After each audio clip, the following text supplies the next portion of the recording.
Assalamualaikum warahmatullahi wabarakatuh.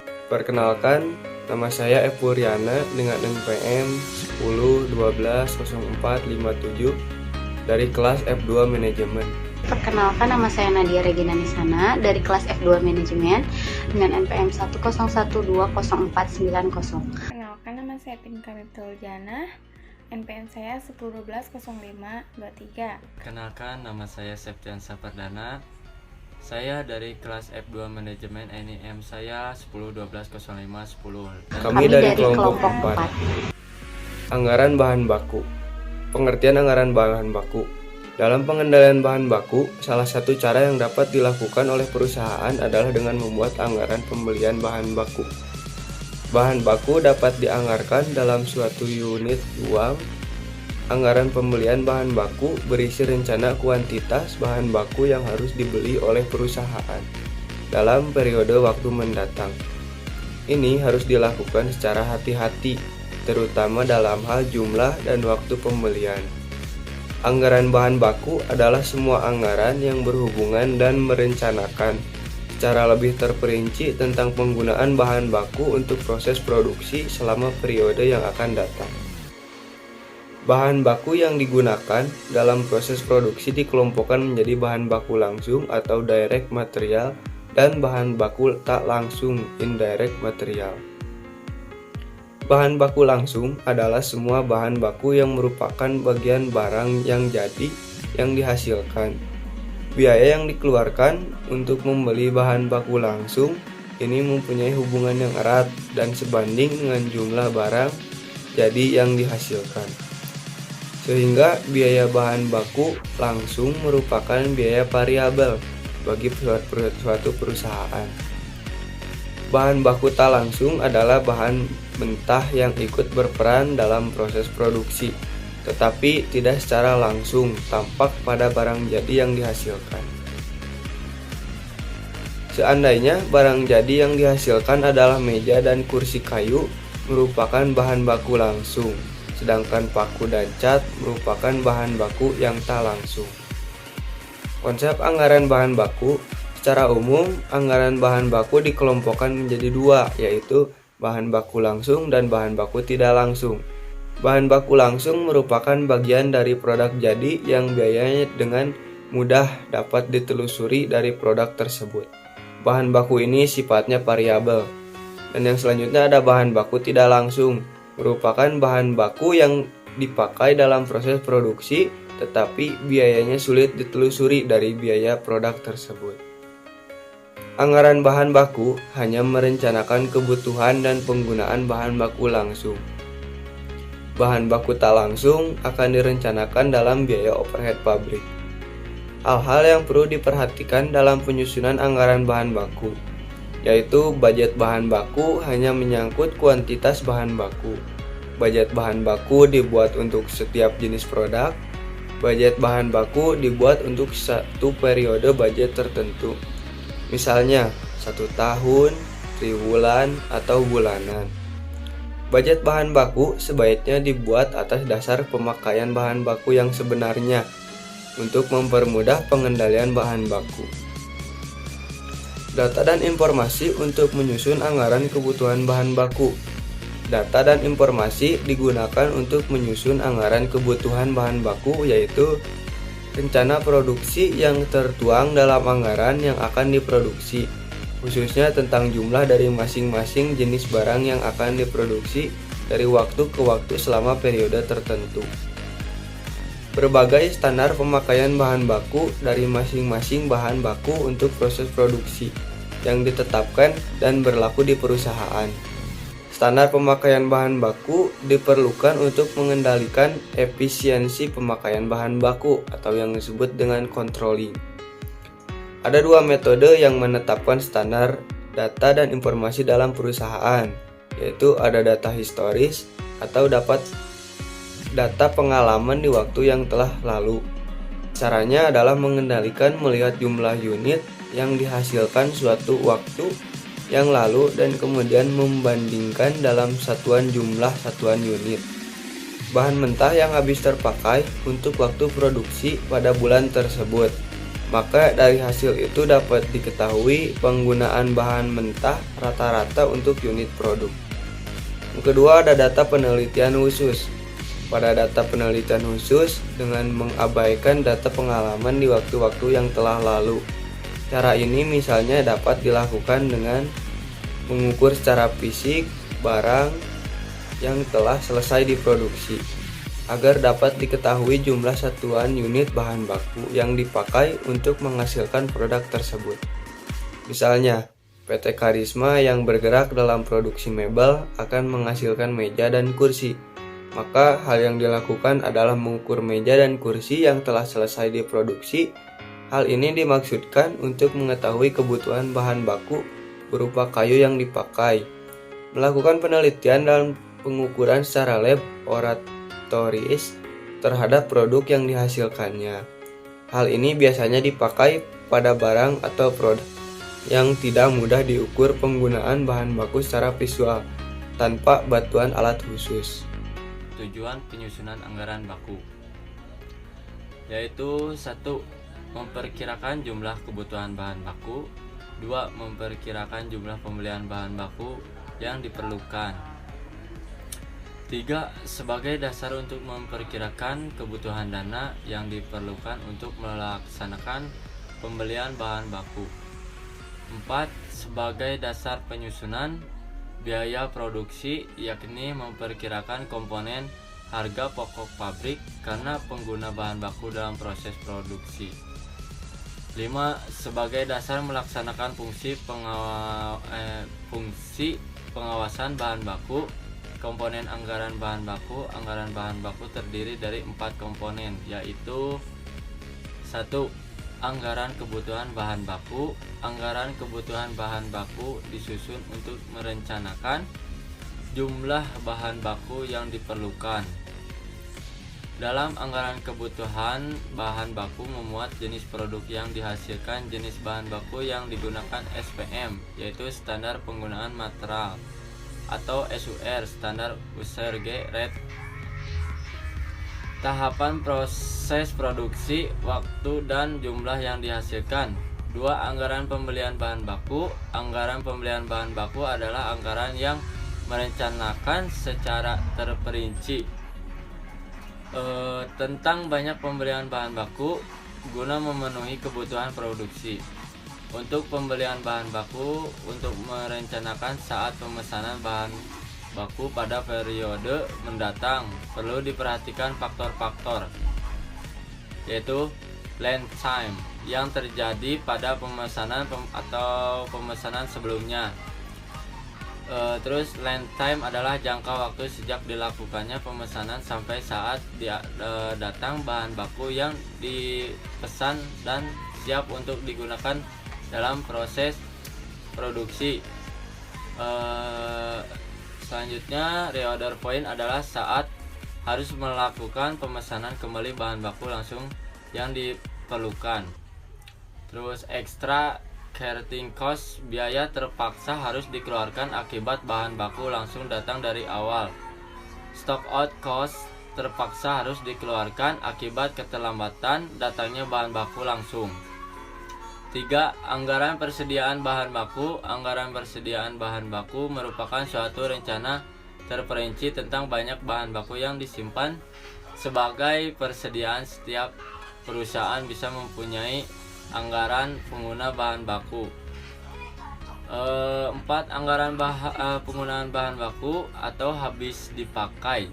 Anggaran penggunaan bahan baku yang habis digunakan perlu memperhatikan hal-hal berikut, yaitu jenis bahan baku, jumlah bahan baku yang habis digunakan, terus harga, jenis produk, waktu penggunaan bahan baku, nilai masing-masing bahan baku yang habis digunakan, kebijaksanaan yang berbeda dalam menentukan nilai persediaan. Manfaat dari anggaran kebutuhan bahan baku berguna sebagai dasar untuk penyusunan anggaran pembelian bahan baku dan anggaran biaya bahan baku. Adapun faktor-faktor yang mempengaruhi penyusunan kebutuhan anggaran bahan baku yaitu 1. Anggaran unit yang akan diproduksi khusus rencana tentang jenis atau kualitas dan jumlah kualitas barang yang akan diproduksi dari waktu ke waktu selama periode yang akan datang. Semakin besar jumlah unit yang akan diproduksi, akan semakin besar pula jumlah unit bahan baku. Semakin kecil jumlah unit yang akan diproduksi, akan semakin kecil pula jumlah unit bahan baku yang dibutuhkan untuk proses produksi. Selanjutnya, berbagai standar pemakaian bahan, yaitu dalam kurung standar usage rate, yaitu dari masing-masing jenis bahan baku untuk proses produksi yang telah ditetapkan perusahaan dalam rangka mengetahui jumlah unit dibutuhkan untuk proses produksi. Pada umumnya perusahaan telah menetapkan standar-standar pemakaian tiap-tiap jenis bahan baku. Untuk menetapkan angka-angka standar ini dapat melakukan dengan dua metode, yaitu satu, dengan cara yang mendasarkan diri pada data historis atau pengalaman dari periode waktu yang lalu dan membandingkan antara jumlah produk yang dihasilkan pada suatu periode dengan jumlah bahan baku yang digunakan untuk berproduksi pada periode yang sama. Yang kedua, dengan cara yang mendasar diri pada penelitian-penelitian khusus di dalam pabrik atau dengan melihat angka penggunaan rata-rata yang ditentukan secara statistik atau pengalaman dari periode waktu yang lalu dengan membandingkan antara jumlah produk yang dihasilkan pada suatu periode dengan jumlah bahan baku yang digunakan untuk berproduksi pada periode yang sama. 2. Dengan cara yang mendasarkan diri pada penelitian-penelitian khusus di dalam pabrik atau dengan melihat angka-angka penggunaan rata-rata yang ditentukan secara statistik. Faktor-faktor yang menentukan perencanaan persediaan bahan baku yaitu ada anggaran produksi. Dalam hal ini, semakin besar produksi yang dianggarkan, maka semakin besar pula bahan baku yang disediakan. Ketika anggaran produksinya kecil, maka kecil pula bahan baku yang disediakan. Yang kedua ada harga beli bahan baku. Dalam hal ini, semakin tinggi harga beli bahan baku, semakin tinggi persediaan bahan baku yang direncanakan. Sebaliknya pula, semakin rendah bahan baku yang dibeli, maka semakin rendah persediaan bahan baku yang direncanakan. Biaya penyimpanan bahan baku dalam hubungannya dengan biaya ekstra yang dikeluarkan sebagai akibat kehabisan persediaan apabila biaya penyimpanan bahan baku di gudang lebih kecil daripada biaya ekstra yang dikeluarkan sebagai akibat kehabisan persediaan, maka diperlukan persediaan bahan baku yang besar. Yang selanjutnya ada ketetapan pembuatan standar pemakaian bahan baku. Dalam hal ini, semakin tepat standar pemakaian bahan baku yang dibuat, maka semakin kecil persediaan bahan baku yang direncanakan. Yang selanjutnya ada anggaran kebutuhan bahan baku. Pengertian anggaran bahan baku adalah perencanaan kuantitas bahan baku yang dibutuhkan untuk keperluan produksi pada periode mendatang. Kebutuhan bahan baku diperinci berdasarkan jenis bahan baku menurut macam barang jadi yang akan dihasilkan, menurut bagian-bagian dalam pabrik yang menggunakan bahan baku tersebut. Menentukan kebutuhan bahan baku, jumlah bahan baku yang dibutuhkan untuk proses produksi dalam satu periode waktu tertentu dapat ditentukan sebagai berikut, yaitu perkiraan langsung dan perhitungan standar penggunaan bahan. Anggaran pembelian bahan baku. Pengertian anggaran pembelian bahan baku. Anggaran pembelian bahan baku adalah anggaran yang merencanakan secara sistematis dan lebih terperinci tentang kuantitas pembelian bahan baku guna memenuhi kebutuhan untuk produksi dari waktu ke waktu selama periode tertentu. Anggaran bahan baku berisi rencana kuantitas bahan baku yang harus dibeli oleh perusahaan dalam periode waktu mendatang.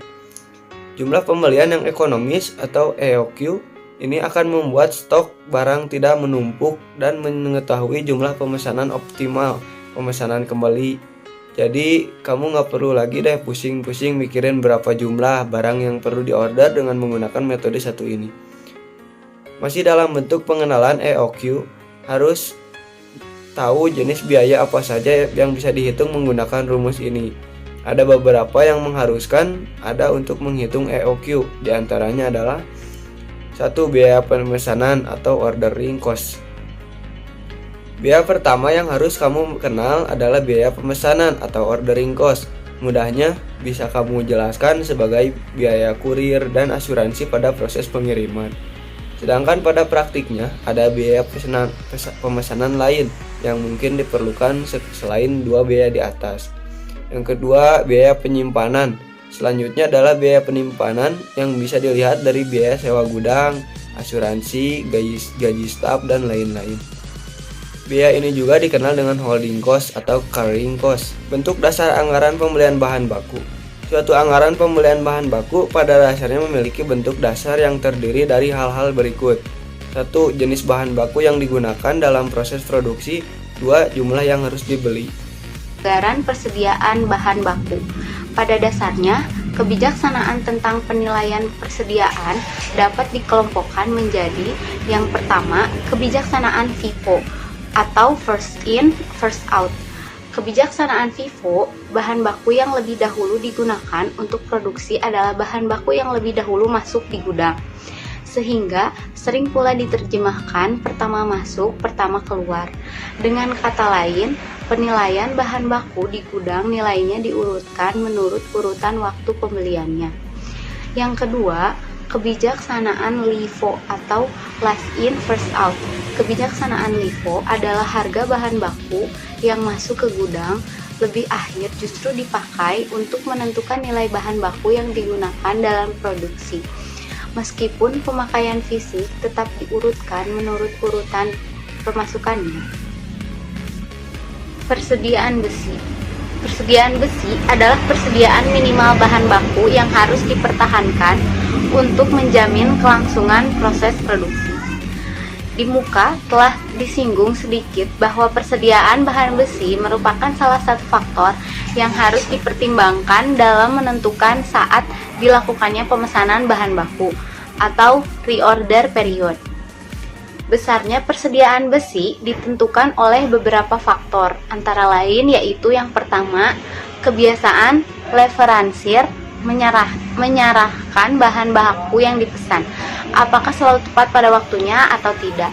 Apabila leveransir selalu tepat waktu dalam menyerahkan pesanan kita, maka risiko kehabisan bahan mentah relatif kecil, sehingga persediaan besi tidak terlalu besar.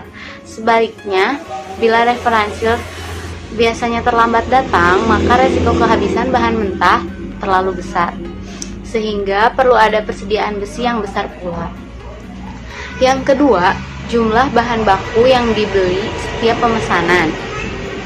Apabila jumlah bahan baku yang dibeli besar, maka persediaan rata-rata di atas persediaan besi besar pula, sehingga resiko kehabisan bahan baku relatif kecil. Begitu pula sebaliknya. Yang ketiga, dapat diperkirakan atau tidaknya kebutuhan bahan baku secara tepat. Bagi perusahaan yang memperkirakan jumlah kebutuhan bahan baku secara tepat, maka resiko kehabisan bahan baku kecil, karena bahan baku yang dibutuhkan sudah disediakan sepenuhnya. Begitu pula sebaliknya. Yang keempat, ada perbandingan antara biaya penyimpanan bahan baku dan biaya ekstra karena kehabisan bahan baku. Apabila biaya penyimpanan tampak lebih daripada biaya ekstra akibat kehabisan bahan baku, maka tidak perlu adanya persediaan besi yang terlalu besar. Begitu pula sebaliknya. Bentuk dasar anggaran persediaan bahan baku. Dalam anggaran persediaan bahan baku perlu diperinci hal-hal sebagai berikut. Yang pertama, jenis bahan baku yang digunakan. Yang kedua, jumlah masing-masing jenis bahan baku yang tersisa sebagai persediaan. Yang ketiga, harga per unit masing-masing jenis bahan baku. Nilai bahan baku yang disimpan sebagai persediaan. Anggaran biaya bahan baku yang habis digunakan dalam produksi. Tentu tidak semua bahan baku yang tersedia akan habis digunakan untuk produksi. Hal ini disebabkan karena dua hal, yakni yang pertama, perlu adanya persediaan akhir yang menjadi persediaan awal periode berikutnya. Yang kedua, perlu adanya persediaan besi agar kelangsungan produksi tidak terganggu akibat kehabisan bahan baku.